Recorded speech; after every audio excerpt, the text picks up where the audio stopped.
diturunkan oleh Allah, diutus oleh Allah, hamba yang yatim piatu, yang tidak berayah dan beribu, umur 8 tahun ditinggal ibunya.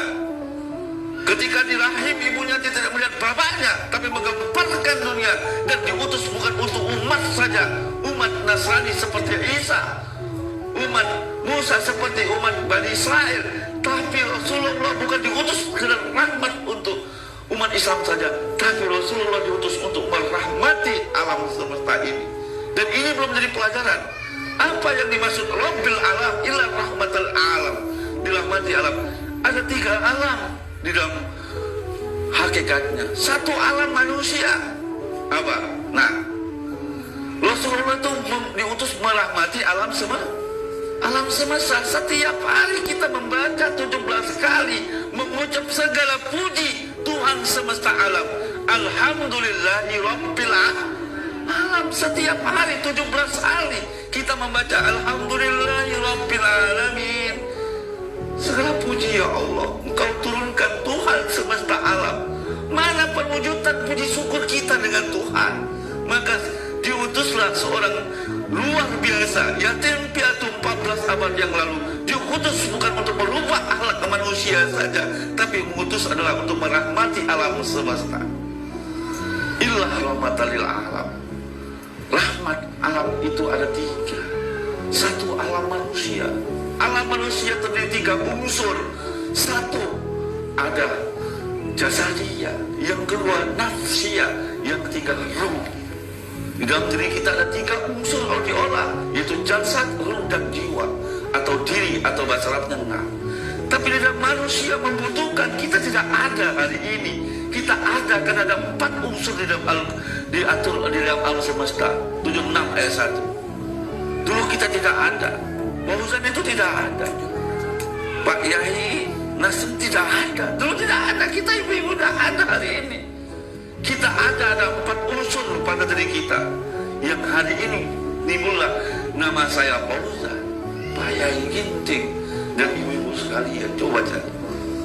Bismillahirrahmanirrahim. Surat Al-Insan ayat 1. Bukankah telah datang atas manusia Hal ataka alal insan, satu waktu dari masa, min dakhrin, sedang dia ketika itu belum merupakan sesuatu yang dapat disebut, lam yakun syai'an mazkura, tidak tersebut sama sekali. Bukankah satu masa? Bukankah satu masa? Kata Allah, bukankah telah datang satu manusia atas manusia suatu masa, sedang ketika itu belum disebut. Saya mau nanya dengan adik yang sangat simpel. Dulu 100 tahun yang lalu sudah ada belum kita ini? Coba. 100 tahun yang lalu sudah ada belum? Belum. Adik-adik yang laki-laki santai 100 tahun yang lalu sudah ada belum? Ibu-ibu yang di sini 100 tahun yang lalu sudah ada belum? Belum. 100 tahun ke depan adik-adik sudah ada belum? Kata sebenarnya masih ada nggak di bumi ini? Belum tahu juga. 100 tahun ke depan masih hidup nggak kita di sini? Belum tahu. Ibu-ibu di sini 100 tahun ke depan masih ada nggak di sini? Belum tahu. 100 tahun yang lalu kita tidak ada. Besok juga kita tidak tahu apakah kita masih ada di muka bumi ini. 100 tahun yang lalu kita tidak tahu siapa diri kita sebenarnya. Bukankah kita dilahirkan dari rumpun air? Makanya kita ada, namanya Fauzan, namanya Bunda Bulina, menanya Pak Yai ini Nasrin yang ada hari ini. Karena ada empat ini yang ada. Apa dalam unsur manusia dia rahmatul alamin? Pertama adalah air. Apa? Air. Yang kedua adalah api. Yang ketiga apa? Udara. Yang keempat adalah tanah. Siapa manusia tidak membutuhkan ini? Siapa yang nggak membutuhkan air? Berapa tahan manusia tidak membutuhkan air? Berapa tahan manusia tidak membutuhkan oksigen, udara? Berapa tahan manusia tidak membutuhkan tanah? Berapa tahan manusia tidak membutuhkan api? Maka Rasulullah membuat satu ritual. Tegak berdiri seperti api, ruku seperti udara, sujud seperti air, duduk seperti tanah. Inilah makna hakikat dari makna sholat. Bukan sedang tegak berdiri rapi, tumaknina, tegak berdiri. Saya paham ya Allah, Engkau butuhkan saya api. Ketika ruku, ya Allah, saya paham membutuhkan oksigen. Tanpa oksigen saya nggak bisa menghisap. Saya sujud membutuhkan air. Saya duduk seperti tanah. Manusia mana tidak membutuhkan ini? Maka salah satunya Rasulullah SAW diturunkan menguatkan umat manusia wa utamimul akhlak. Bagaimana berakhlak kepada 4 unsur ini? Apa? 4 unsur. Bahkan simbol-simbol di dalam Al-Quran bagaimana Musa ketika menghadap api. Hai Musa, tanggalkan telopahmu, kata si api.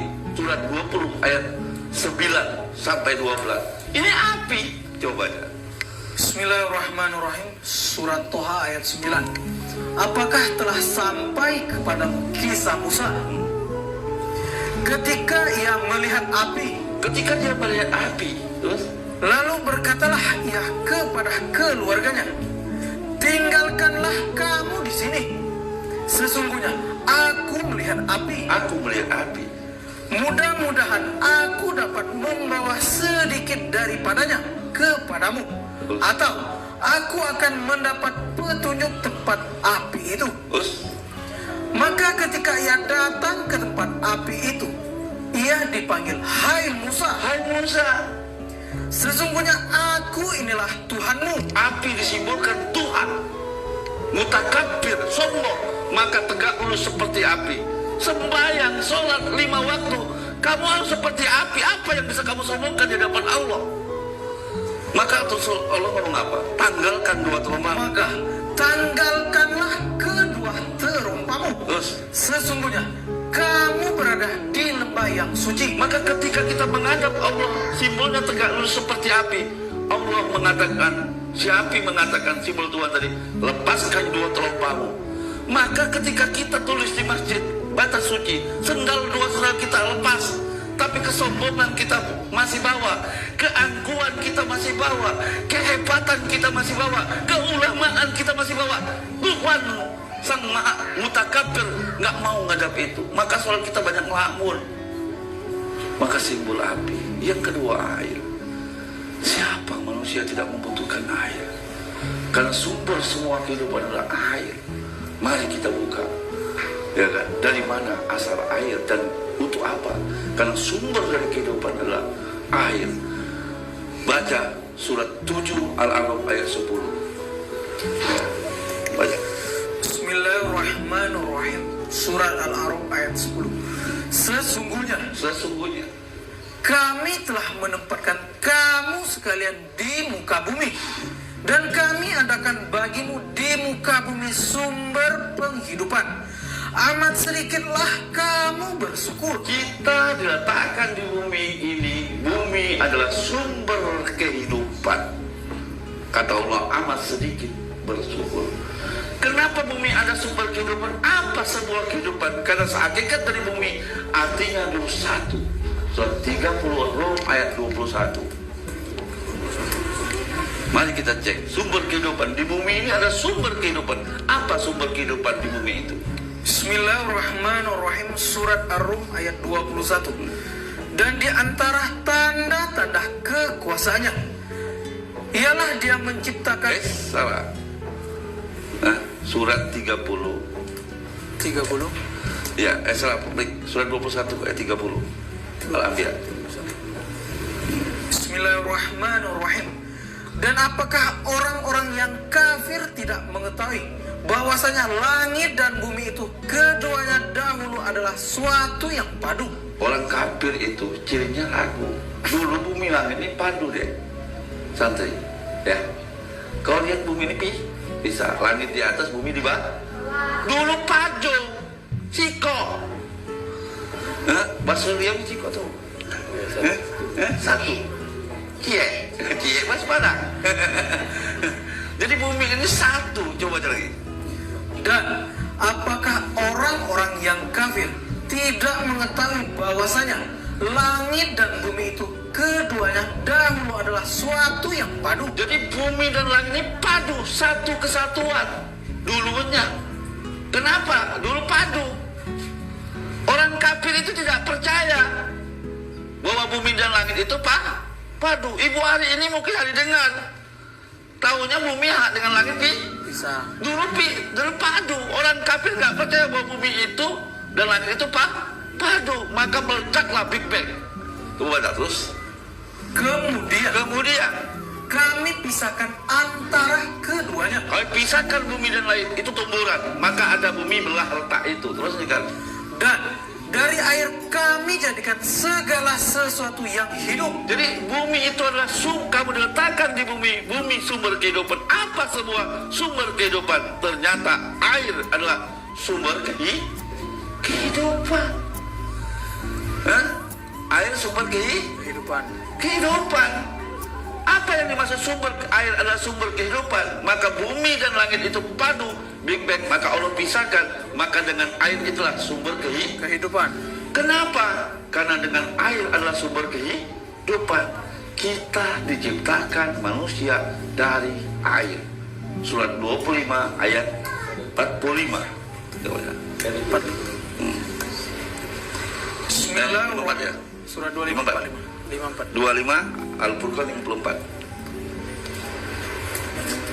Ya, Bismillahirrahmanirrahim. Surat Al-Furqan ayat 54. 54 aja.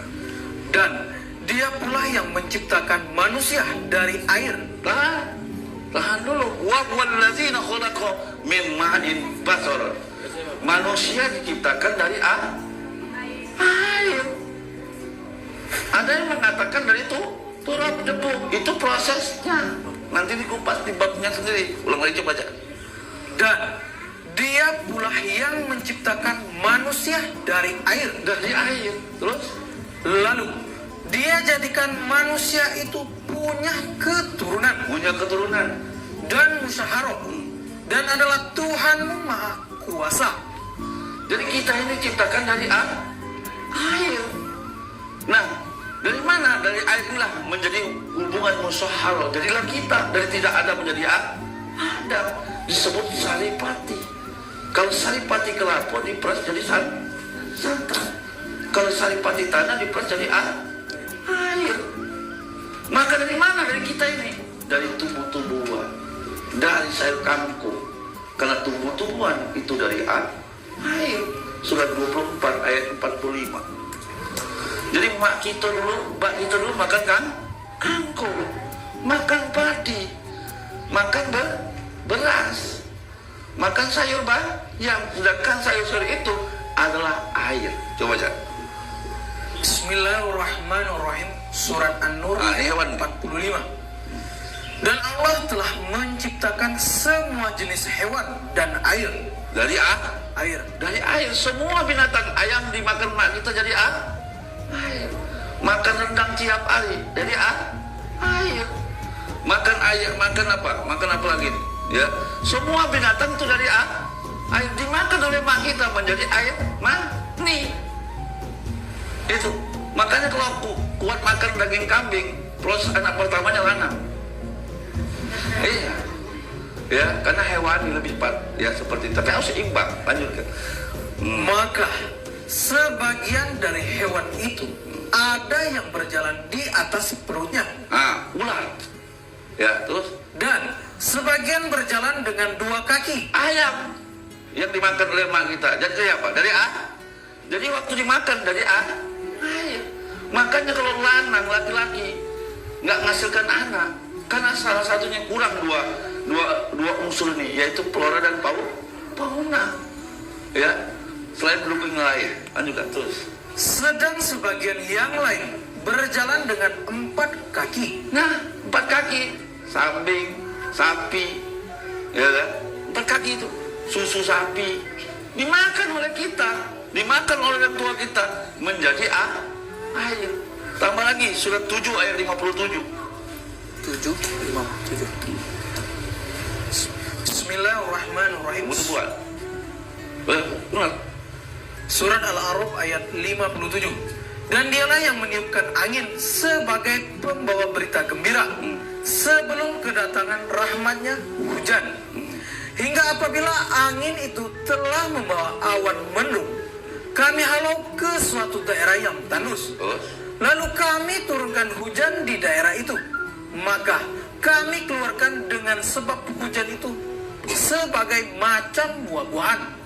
Seperti itulah kami membangkitkan orang-orang yang telah mati. Jadi semua tumbuh-tumbuhan, buah-buahan itu dari air. Sayur bayam yang dimakan jadi air. Makanya manusia, makanlah itu. Manusia diciptakan oleh Allah urutan yang ke-6. Jangan sombong. Urutan pertama Allah ciptakan sittatu ayyam adalah alam semesta. Pertama kali aturan, undang-undang peraturan disebut ruhan. Quran itu, kitab itu lebih dulu dari kalian. Maka Quran disebut ruh. Yang kedua, Allah ciptakan di hari kedua sittatu ayyam itu jin. Maka jin lebih tua daripadamu. Siapa yang mengatur perputaran ini? Maka jin. Jin yang soleh disebut malakut, jin yang tidak soleh disebut iblis. Yang ketiga, barulah Allah ciptakan bumi dan langit, flora, bumi dan langit. Yang keempat, baru Allah ciptakan namanya tumbuh-tumbuhan. Yang kelima, Allah ciptakan binatang. Yang keenam, baru manusia. Yang ketujuh, Allah ciptakan virus. Apa? Virus. Maka virus hari ini jangan salah. Karena virus yang hari ini Allah yang ciptakan. Kalau tidak dikatakan virus, tidak mati kan Allah. Maka cepat mati, jangan mati semua dijuk virus. Maka virus salah satunya ngana dengan orang-orang yang dihancurkan semuanya. Nanti di bab ke-7 bagaimana Tuhan bertanam di virus itu sendiri. Nah, alam semesta artinya manusia diciptakan dari air, dan pohon itu dari air, binatang itu dari air. Rasulullah sangat memperhatikan sekali. Ada sahabat-sahabat membakar semut gatal, maka didengar oleh Rasulullah. Rasulullah marah, inilah tanda orang yang masuk neraka. Bahkan satu riwayat hadis mengatakan ada perempuan yang masuk neraka. Ya Rasulullah, siapakah perempuan yang masuk neraka? Di dalam satu riwayat itu, itulah perempuan yang memelihara kucing. Kucingnya ditutupnya, tidak diberi pasangan dan tidak diberi makan. Itulah perempuan yang masuk neraka. Berarti Rasulullah memperhatikan soal binatang. Bahkan Rasulullah di dalam satu riwayat mengatakan memperhatikan. Barang siapa yang menanam pohon, bijinya dimakan oleh buah, bijinya dimakan oleh burung, itu sedekah. Ketika bijinya menghasilkan buah-buah itu dimakan oleh manusia, itu pun sedekah. Ketika buah itu dicuri oleh manusia, itu pun sedekah. Tidak ada ibadah yang paling tinggi. Coba, kalau nyumbang semen dipaling berdosa. Tapi nanam pohonnya dimakan tumbuh-tumbuhan, bijinya menjadi sedekah. Ketika buah itu menghasilkan buah dimakan oleh manusia, itu sedekah. Ketika buah itu dicuri oleh manusia, itu pun sedekah. Makanya orang dulu, tua dulu, biarin itu sedekah gitu. Biarlah sikok mangga itu di BO, sikok mangga itu di BO, sikok jambu di BO. Uang tua dulu, ngapa? Itulah sedekah gitu. Tapi orang-orang tua dulu, berarti orang-orang tua dulu lebih paham dengan generasi yang sekarang. Ini nanam buah, dembek sedikit nanam pati, ngumetnya bukan main. Saya ada pembelajaran di pondok pesantren 8 tahun. Di pondok itu ada satu batang pohon mangga di Jawa Timur itu. Di setiap pohon itu nyapa, kami berebut pohon di depan masjid itu mangga. Tapi akhirnya lama kelamaan setiap hari, setiap tahun itu ketika musim, seluruh anak santri itu dibagi satu pohon mangga. Pohonnya satu, pohon mangga itu tidak dijual oleh Pak Kiai ketika itu, tidak dijual oleh ibunya Pak Kiai itu. Jangan dibuang, ini pohon saya yang nanam. Kayak itu hampir 1000. Pohon sebatang itu bisa ngidupin santri. Setiap makan itu buat satu buah mangga. Buah mangga, kalau Jawa Timur mangga golek itu, mangga besar itu, besar. Artinya, saya ada nggak satu pohon itu ngidupin 1000 santri? Sedekah pohon mangga, ya kan? Artinya pondok mengajarkan itu. Saya ingat ketika diajak Pak Kiai nyambut ubi. Saya cabut ubi itu, namanya anak santri kan senang diajak Pak Kiai pakai mobil pergi keluar itu, diajak, apalagi nanti diajak ke mana itu oleh kiai. Ketika ke kebun ngabut pohon, saya cabut, saya naik-naikin saja. Apa jawaban? Gila kamu, sih rambut kamu. Saya cabut kayak gini, sakit nggak? Sakit Pak Yai. Nyambut itu pakai kasih saya. Bismillahirrahmanirrahim. Jadi nyambut, artinya bagaimana perhatian Rasul? Salah satu yang merusak alam adalah manusia. Makanya Rasulullah diutus oleh Allah untuk merubah akhlak. Surat 30 ayat 41. Jadi yang merusak-merusak di tampang-tampang kelihatan rumah. Ya kan? Yang ini nih lah, yang ini. Nah, saya tampang rusak itu. Ini belum ini. Maka saya mau potong Pak Yai. Generasi ini jangan sampai motong. Kita generasi rusak kalau ini.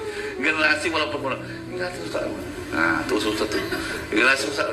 Kok merusak? Jadi tolong Ustaz, hari ini jangan diajarin itu, ya. Kita pakem, belajar kitab kuningnya pakem, belajar agamanya pakem, Qurannya pakem. Cuma kita nggak diajarin. Orang tua kita yang dulu paham benar, coba baca. Yang merusak-merusak. Bismillahirrahmanirrahim. Surat Ar-Rum ayat 41. Telah nampak kerusakan di darat dan di laut. Nampak rasakan di darat dan di laut. Terus Disebabkan karena perbuatan tangan manusia. tangan manusia, bukan tangan binatang. Jadi merusak pohon, tebang pohon, merusak alam. Coba sepanjang Riau ini kelapa sawit kalau mana baru nak makan?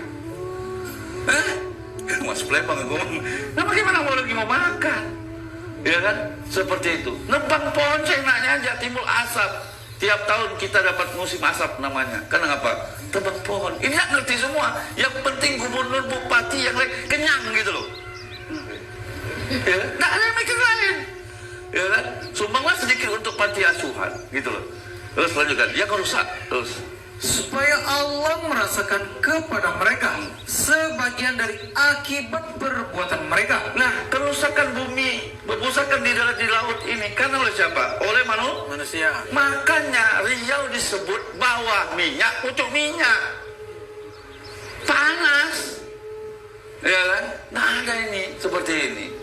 Ya kan? Nah, kita sebagai manusia harus menjaga keseimbangan. Minimal kita lewatlah hukum ini.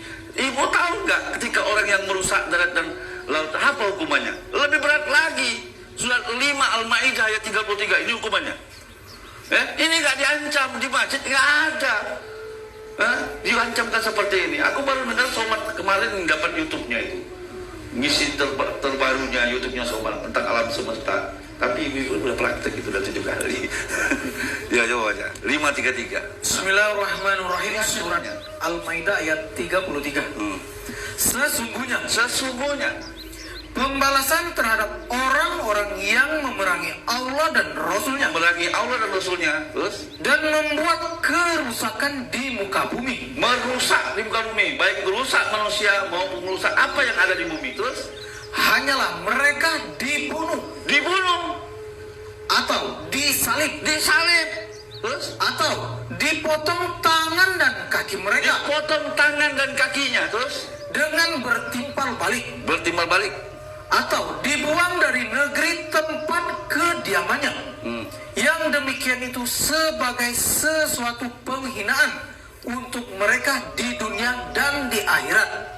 Mereka beroleh siksaan yang besar. Tahu nggak? Berat nggak hukumannya? Di dunia dapat, di akhirat dapat. Karena apa? Merusak bumi, isi bumi ini baik di darat dan di laut. Nah, Allah mengatakan yang merusak di darat dan di laut adalah manusia. Makanya Rasulullah wa ma'asanna rahmatan lil alamin, diutus untuk merahmati alam semesta. Bagaimana hadisnya? Bahkan Allah mengingatkan orang yang melakukan pembunuhan, penebangan pohon, pembunuhan binatang itu dosa. Surat 2 Al-Baqarah 105. 205. Ini satu ayat, kita tutup bersama pohon. Bismillahirrahmanirrahim. Surat Al-Baqarah ayat 205. Dan apabila ia berpaling dari kamu, ia berjalan di bumi untuk mengadakan kerusakan padanya, dan merusak tanaman-tanaman, terus dan binatang ternak, dan Allah tidak menyukai kebinasaan. Ini perintah Allah. Sholatnya ngetol, puasa Senin Kemisnya ngetol, baca Qurannya ngetol, tapi perusak. Bagaimana Sunan Bonang ketika dia tercabut rumput tidak sengaja, ditanya oleh Sunan Kalijaga, Sunan Bonang, kenapa engkau menangis tersenyum? Karena aku sudah dosa. Wahai wali Sunan Kalijaga, saya sudah dosa ini. Kenapa dosamu? Saya barusan tercabut rumput. Sunan Bonang nyabut rumput tak sengaja aja berdosa. Kita ngencing rumput semau kita, tidak pernah izin misalnya, ya kan? Ninjak nyabut rumput itu bang pohon seperti itu. Ya, bagaimana Imam Syafi'i ketika mendapatkan buah yang jatuh di sungai, ditanyakan, buah siapakah ini? Jadi bagaimana alam semesta ini merahmati kita? Bagaimana kita mengambil energi daripada alam ini? Bagaimana udara tidak ingkar tunduk kepada kita? Bagaimana tumbuh-tumbuhan tidak akan bersahabat dengan kita? Bagaimana panen yang tidak menghasilkan apa-apa? Karena kita menghancurkan alam semesta ini lewat tumbuh-tumbuhan dan flora fauna. Makanya saya gencar, yuk menjadi manusia yang Qurani, menjadi santri-santri yang Qurani, menjadi yatim-yatim piatu yang Qurani.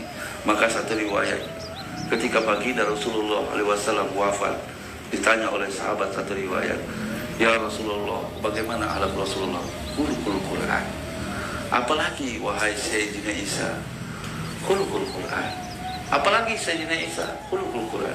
Jadi kalau kita pengen kenal dengan Rasul, pengen dekat dengan Rasul, pengen termasuk orang yang diridhoi dengan Rasulullah, kenali Rasul dengan Al-Quran. Karena Al-Quran adalah warisan yang terbesar, sifat daripada Nabi. 14 abad yang lalu ketika dikumpulkan para sahabat ketika itu, Rasulullah berkata, mengapa ya Rasulullah kau menangis meneteskan air mata? Apakah kami masalahkan?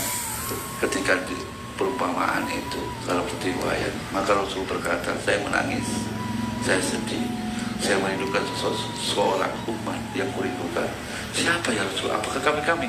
Bukan, kata Rasulullah, adalah umatku di akhir zaman yang mereka tidak mengenalku, tidak sezaman denganku, tapi mereka selalu berselawat kepadaku, dan mereka bertingkah laku sepertiku karena melewat kenal dengan diriku lewat Al-Quran Al-Karim.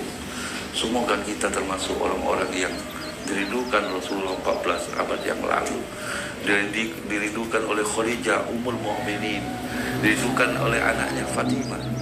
Ada 4 sahabat yang berpeluang untuk dirindukan oleh Rasulullah adalah orang Indonesia. Dalam satu kitab